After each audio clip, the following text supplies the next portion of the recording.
To sort of see everybody, I guess, but we'll get started for sure.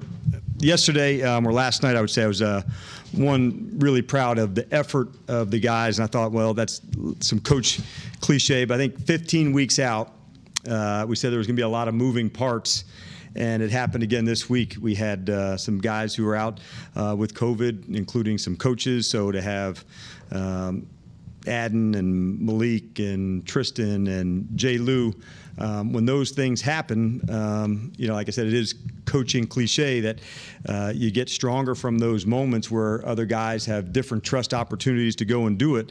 But it's also very true. And certainly for a guy like AB to move inside to play nickel and Kelvin to move outside and get his first start outside,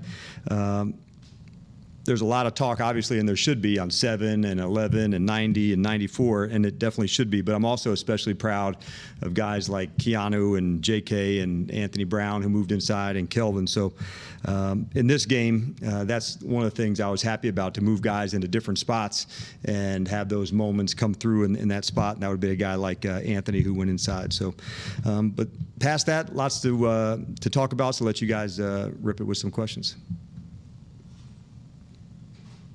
Dan, could you go ahead and start with the level of athletic difficulty on that DeMarcus Lawrence play, and describe that play and just how often you've seen that sort of play, and just how difficult it is to pull off like you did? Well, I thought there was one, just having the ability to catch, and make people miss on space.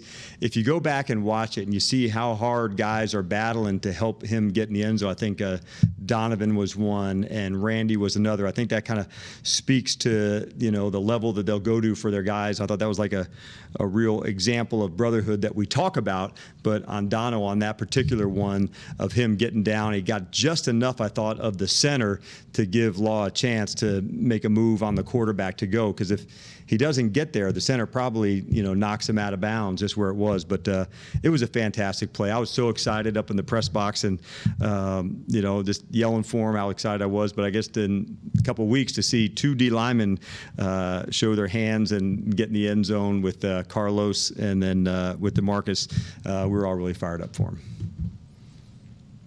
I'm surprised with you that they went after Trayvon on the opening play, and just how he did it in that matchup against the other team. I don't know. That's certainly a question for another team's press conference. But what I would say, we knew coming in they were going to take shots, and that's part of their game plan to go. So when those moments happen, whether you block it up and they have a side that they want to go to, that happens some. But what is so damn impressive is the way Trey can track it. And there was a spot there where he went from being the defender to being the receiver. And not everybody has that trait, but he certainly does.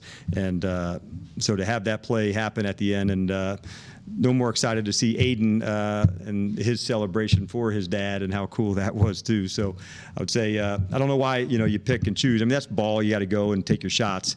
But I think the most impressive part was the way he tracked it and then really transitioned to where he was going to get the pass. You mentioned last week some of the plays that might not show up on stats as obviously, but make an impact. There's a play in the Washington second series where Micah hits the quarterback and Trayvon swats the pass. It's not an interception, it's not a sack.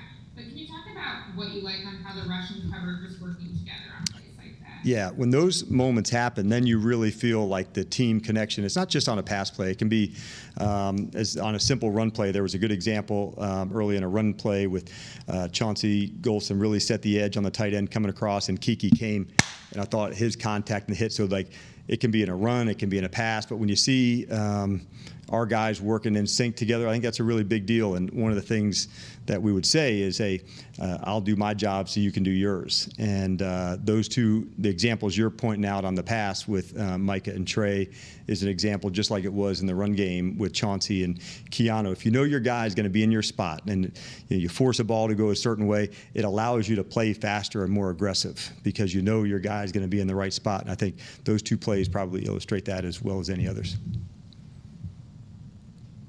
Dan, starting this week, teams needing coaches can start interviewing candidates, and I'm sure your name's going to be up on this list.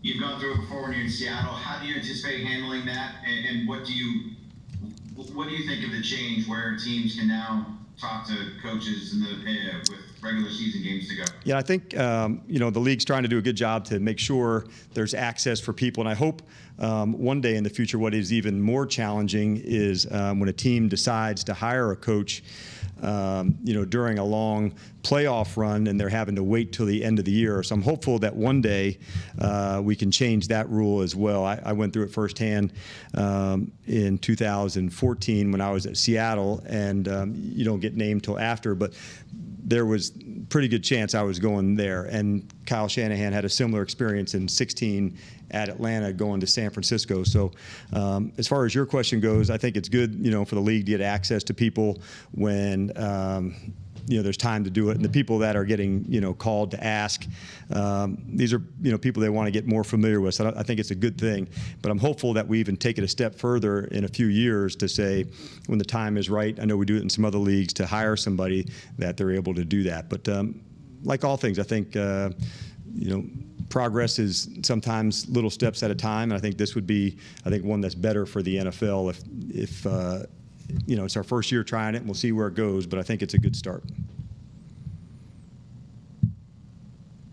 Dan, just your thoughts on wanting a second opportunity. I mean, obviously, your focus on the Cowboys job, as you've said repeatedly, but just your thoughts on this is the time where teams can come after you now. Right. I think, for me coming here, I wasn't, coming here to look what my next job would be. I wanted to come in here and have a blast and hopefully kick ass and, make an impact that we can. And I don't know if you saw me in the press box last night, like I was having a hell of a good time. When you see a guy like DeMarcus score, that's what I love about coaching. So if those moments come, I'll be ready for them if the right scenario came about. But honestly, I'm having a blast being, right here with this crew and going for it. So that's where my mind is. That's where my heart is. I don't really spend a lot of time thinking about down the road of what's next. I just really like being in the moment with the guys. So nothing to report on my end in that space. And like I said, I'm having a blast doing what I'm doing. Along those lines, when you're a head coach, there's a lot of administrative components that come with that job. This season for you, how much of it has been just kind of getting back to coaching in its purest sense, and what's that been like as an experience for you? One, you nailed, that is a big piece of the head coaching role, where you're kind of setting the course and the schedule for everybody. And one of your top jobs as a head coach is obviously coaching all the coaches too, to make sure the message gets down from them to the players. So for me, kind of getting back, like you just said, of being in the meeting rooms, getting in the teaching, being out on the field, getting to do individual with the guys, it's been a blast. And so I definitely have enjoyed it. I really wanted to make sure, coming into this year, when you get let go, some of the joy is gone. You put your heart and soul into it, and it doesn't work out. And so by me coming here and being a part of this, I've recaptured a lot of that, what I love about coaching and all the energy that it goes into it. And so my wife Stacey and I were having a blast here to do it. But you're right, to get back to the level of coaching and connection with the guys, it's been all that I'd hoped it would be here. That it? Skyler, do you have a question? He's gone, Scott. Mike, Machoda? Yeah, Dan, I just wanted to get your take on what you thought of Calvin Joseph stepping into that bigger role and just how he played in the game yesterday. One, I thought he played with a lot of confidence, and I knew that he would. I thought he'd play well. He's been preparing well in practice, so you have a good chance when that comes to come up. But what I did like was at the line of scrimmage, and I think you guys probably saw that too, where he could really get his hands on somebody and lock him out. I thought he had a couple good tackles. In fact, one on a TFL, I think, on one of the swing screens. But for his first moment, it was exciting to see him get in and do all the things that he's been working on. And sometimes when you're not playing a lot, it can get frustrating, because you're waiting for your moment, you're waiting for your chance, and he's been playing well on special teams. So I think it goes to show, when you put the work in, and there's going to be a time, for everybody on this roster. And I think no bigger example this year than our defense of how many people have played. When your number's called and you deliver, there's a lot of trust and a lot of confidence that gets that comes out of that. And I thought he was the next example of a guy who's, when your number's called and you deliver, gives a lot of confidence, because there's going to be another opportunity, moving forward when these things happen. And I thought he really nailed it. Dan, while we're on the subject of Kelvin, does he have anything in his skill set that is unique or different enough from AB and Jordan that, based on what you saw yesterday, you would feel any compulsion going forward to find a way to get him on the field more? There's a lot of guys who fall under that space of finding more, and they're at DB, they're at linebacker, they're at defensive line. But I think what it went to go and show Brad inside how strong he played on the line of scrimmage against certain guys, where he could really get his hands on and lock you out. And not everybody plays in that style. So I would imagine there'll be some players, when we're talking about a matchup and who do you want to feature a player on, now you have some ways to do that. Hey, this is a guy that you want to stay on, then he's got the strength to do that. Coach, you talked about guys waiting for their turn here. When you've got so much talent there and some of it in reserve roles, how do you go about trying to foster competition at these position groups while also making sure that there's not discontent with their role? Yeah, and that is a fine line, Bobby. And the way that we try to think through it, there's about 18 or 19 starters, that are here. And I said, well, Dan, that doesn't make sense. There's only 11 that play. But I think there's enough significant roles of safeties and linebackers and pass rushers to run guys to go into those. And so it's not always easy, I'll be honest with you, to make sure these are really competitive guys who want to go put out and show to others, hey, man, you can count on me when this job is up. And so each game's a little bit different. Sometimes you see some play time more in one game versus another based on a style of an offense or how they deploy, 3 or 4 receiver sets or even less. And so that's kind of the fun part of the game planning, because not every single week is exactly the same. But it's definitely a challenge. But I think months ago, we had a good discussion about going from selfish to selfless. And that's not an easy thing to do. But at the end, when everybody's playing well and you got all this whole crew going and they're really busting their ass and putting out for one another, that helps. But yes, it's definitely a tricky moment that you have to work through. But fortunately for us, because of the connection of them and the team, they're able to work through it, and we are too. And kind of following up or going along that same line, even a little bit more, as you get closer to the playoffs, and I understand you have particular matchups, but Yep. Do you, in general, tighten the rotation? Do you keep it the same as it kind of developed over the course of the season, or what approach do you take when you get this close to the postseason going in? Yeah, and I think, honestly, right now where we're going, we just, getting some guys who are back and get some more playing time. And like, for instance, a guy like Gallimore, let's keep him playing. He didn't have a lot of playing time in D-Law to get him playing. So as we get, over the next couple weeks, I think it's an important part to get guys in their rotation, get their feeling good. And it'd be nice if we could get all of us going together to get more time, but sometimes that's how it works out due to injuries and otherwise, talking about like Jordan and Malik and Tristan out in the last few. So just finding that time together where it's a look, it's a hand signal, those are the things that you need to continue to work on as a group, because when you're playing out on the field, it's not all just according, hey, this is what the playbook says, and that's how that communication, hey, let's in and out this player, this is a pass call, what's the signal, how do we go? So I think the more time the guys get together, that's as important, David, as anything, because the matchups will kind of take care of themselves depending on who we're playing and how they want to play. But what you can't really replicate is the time and the effort together to make sure they go. And I think that's why on this particular group, when we had guys on IR or guys who weren't out and they were still a big part of the meetings, to keep their focus to do that, I think it allowed them to get back into the mix faster, David. So a guy like Law, who was out 6 or 8 weeks, or Neville, who was even longer. And so they were in the meetings, they were in it. They didn't, just step away and do the rehab and then step back into the moment. But by being in there, I can just still, I remember I was just going through a cut up earlier today to watch, I think it was Arizona in the preseason. I see DeMarcus with his pants on and a jersey, and knowing that he wasn't playing in that game. But it just kind of showed, like, it reminded me, I guess, of like how far everybody's in for one another. You know, coaching guys on the sideline, even when you're not in. And I think that goes, you know, to the talk of his leadership and others on the team as well. But long answer for you. But I think at the end of the day, having this many guys back in the rooms and back in it allows that connection to happen faster. But it still comes down to like on-the-job training. You have to do it out at practice. You have to be on the grass. And then in the game is where the most happens. It's loud as hell. Our crowd was ripping last night. So, you know, how do you communicate non-verbally when calls come in? And those are the things that you can't replicate because not only was it loud last night, I hope it gets even louder in the weeks ahead. But last night you could feel the energy from the crowd. And working in that environment is a big piece of it. When the ball goes up, you automatically now assume that Trayvon's going to come down with a cover guys before. But Yes. no one's the ball with like Trayvon since 1981. Yeah, I would say I think that a lot when it does go up to his direction because say, okay, we got a shot here, and then he'll constantly impress me with some ones that I didn't think that were there, and he had, you know, chances to go get it. But when it's 50-50, I don't think of it as 50-50 when the ball goes up, you know, with him in a one-on-one, truly one-on-one scenario.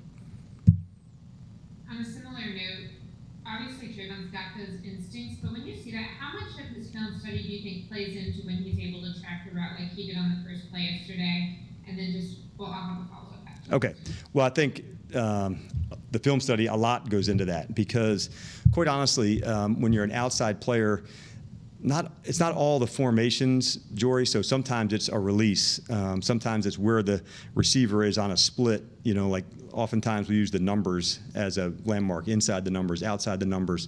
Where is he? And so those things can sometimes tell. There's also some different depths that somebody may do a double move, or are their routes timed, or what's his release like? And so as a corner, you can really dig in. I think like corners and pass rushers, they can really study the player or players that they're going against a lot, where some other positions like a safety, formations and alerts and formations and alert, and a middle linebacker. But out on the edges at corners and pass rushers at defensive ends, I think you can gain a lot from the player.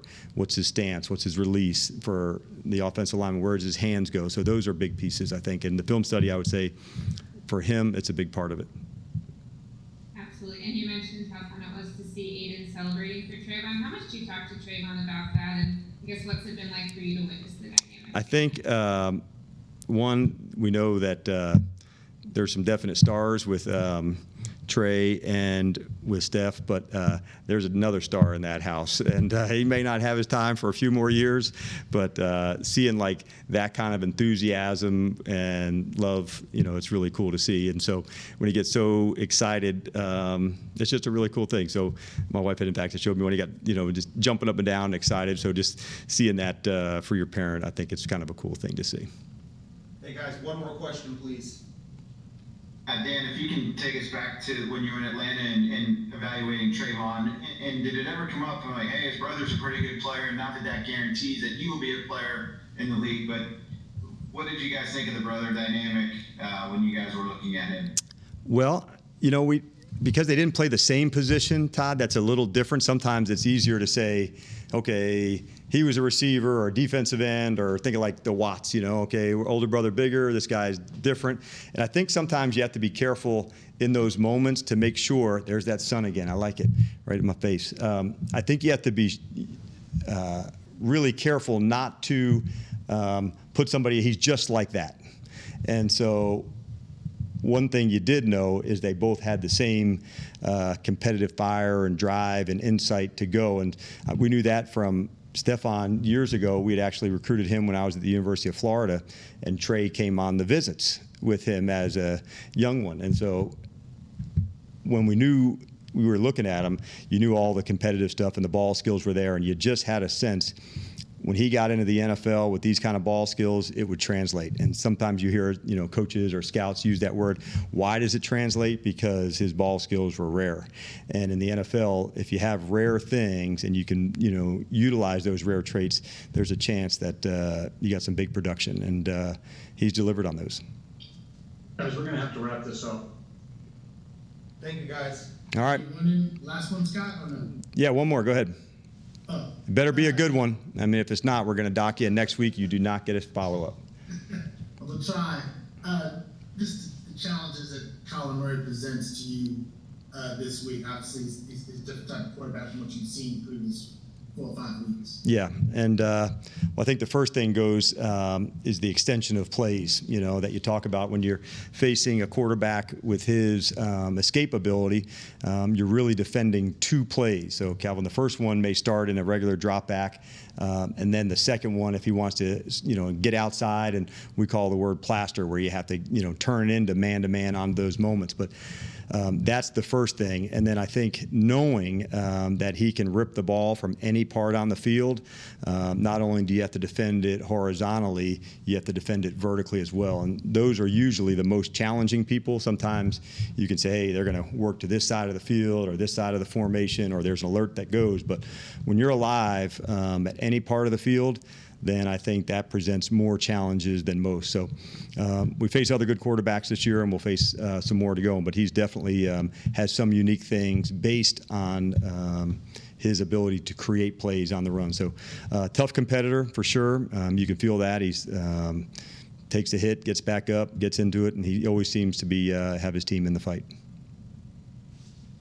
All right, your question was worthy. We'll give you another one next week, Calvin. All right, you guys have a good one. See you. Thanks, guys.